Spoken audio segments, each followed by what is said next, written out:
Hello everyone, Eric Champagne here. Welcome to the Public Governance Diaries. Today, I would like to present an interview I had the chance to do with my colleague and friend, André Lecours. André is a professor of political sciences at the University of Ottawa School of Political Studies, and he is also a research director at the Center on Governance, where he leads the program on federalism and multilevel governance. André is a world-renowned specialist on federalism, and he just received several prestigious awards and distinctions for his academic contributions. You can find out more about him by watching this interview. My talk with André was focusing on the politics of multinational states. During the interview, I had the chance to explore with André the types of democratic arrangement that can favor the survival of these states and the role of federalism in this kind of context. I met André at the University of Ottawa on August 17, 2022. Here is my conversation with him. Today, in the Public Governance Diaries, my guest is Professor André Lecours.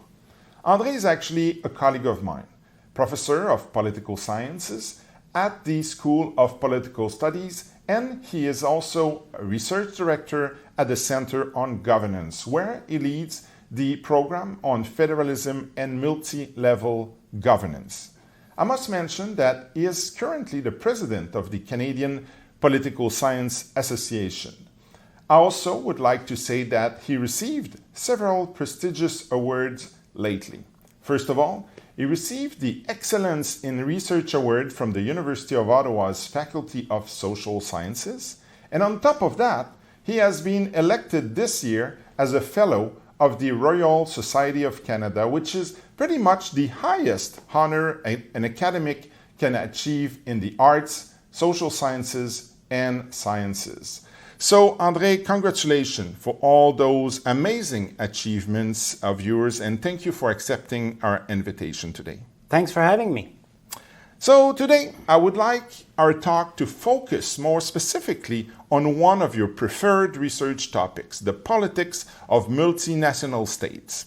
So, let me start with a very general question. How do you define multinational states, and can you briefly describe your research on that subject? Yeah, so I think the easiest way to define it or understand it is to talk about what it is not. And what it is not is a nation state, right? So in our everyday language, journalists, politicians, even us academics, we tend to talk about nation states when we're really talking about states. But within this category of states are many different types. And a nation state, nation states exist, of course, right? But a nation state is when nation and state are congruent. So the United States is a nation state, France is a nation state. There's no challenge to the nation that's promoted by the state in these countries. But there's a whole series of countries where, you know, the nation that's promoted by the central state is in fact challenged. And we know that's the case in Canada. Both of us are Quebecers. We know that many different Quebecers would, say that their nation is Quebec, and maybe Canada's another nation, maybe it isn't. But right away you see a level of complexity, multiple identifications with nations. And of course Canada also has First Nations, and the word kind of says it. There's Indigenous peoples for whom the primary national identification also is not Canada. So multinational states represent a significant part of states, and in my research I try to look at what they're about, and to me what fundamentally they're about is you could say the presence of multiple nations, but that kind of objectifies things a little bit too much for my taste. I tend to look at a multinational state as a state where there's a significant nationalist movement. So a movement led by a nationalist party that will look for either autonomy or more autonomy within the state, or just outright independence. Excellent. It's very clear to me what the focus of your research. So let me ask you, what are the major political dynamics specific to multinational states? Well, I think first of all, it's very true that there's things that are quite specific to multinational states. And I think the biggest thing is that you cannot take their very existence for granted, right? If we take our neighbors to the south, the United States, not a multinational state, a nation state, one American nation, one American state. And yes, sure, it's been crazy in the United States politics in recent years. But one thing that hasn't been challenged is the existence of an American nation. Now, what's challenged is what should this nation be about, and so on and so forth. But there's no challenge to the notion of the American nation. The way there are challenges to the notion of the nation in a multinational state. So in a multinational state, you can't take the survival of the state for granted. You can't take it for granted.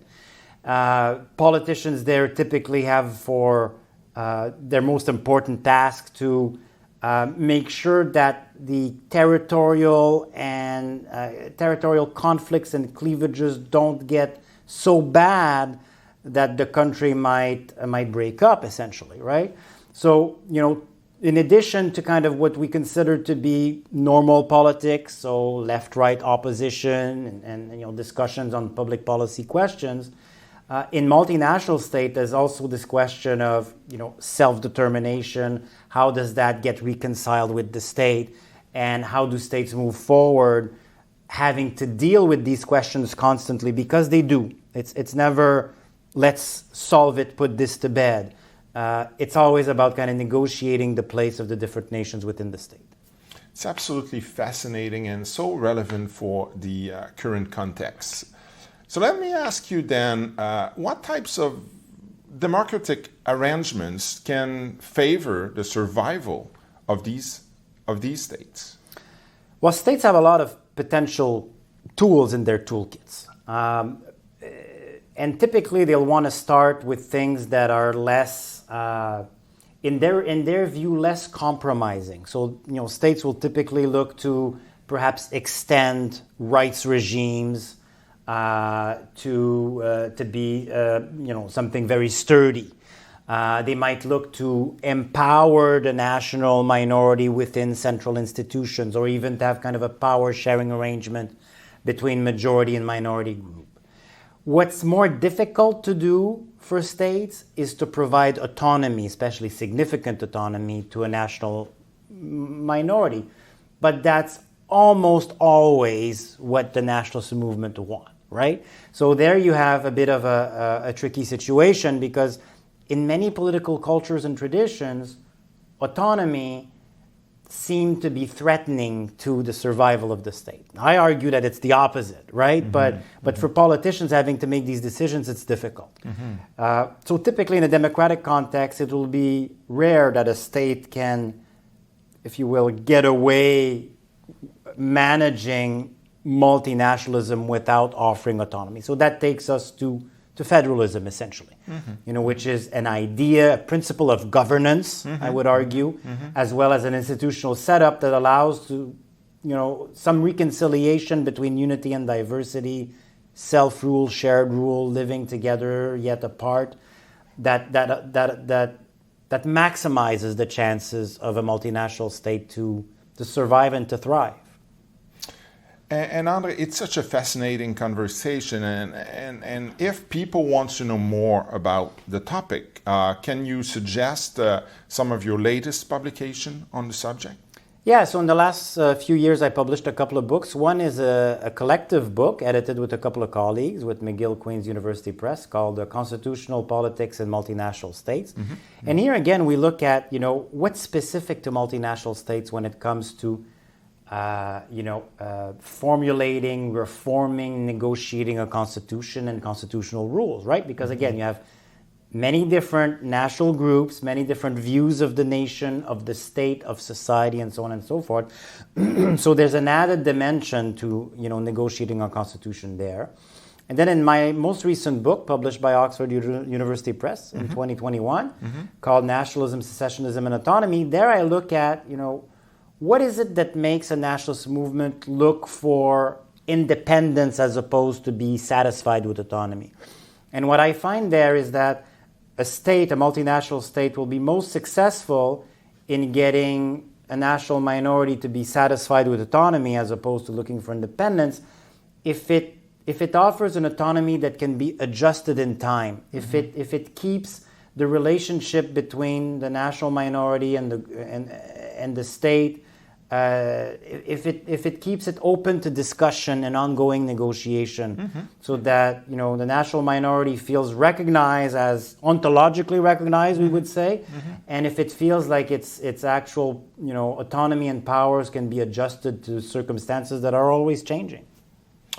Andre, it's all the time we have, unfortunately, but it was, as I said, a fascinating conversation about your research, and I would like to thank you sincerely for accepting our invitation. All right. Thank you for having me once again. Thank you. Thank you, Andre.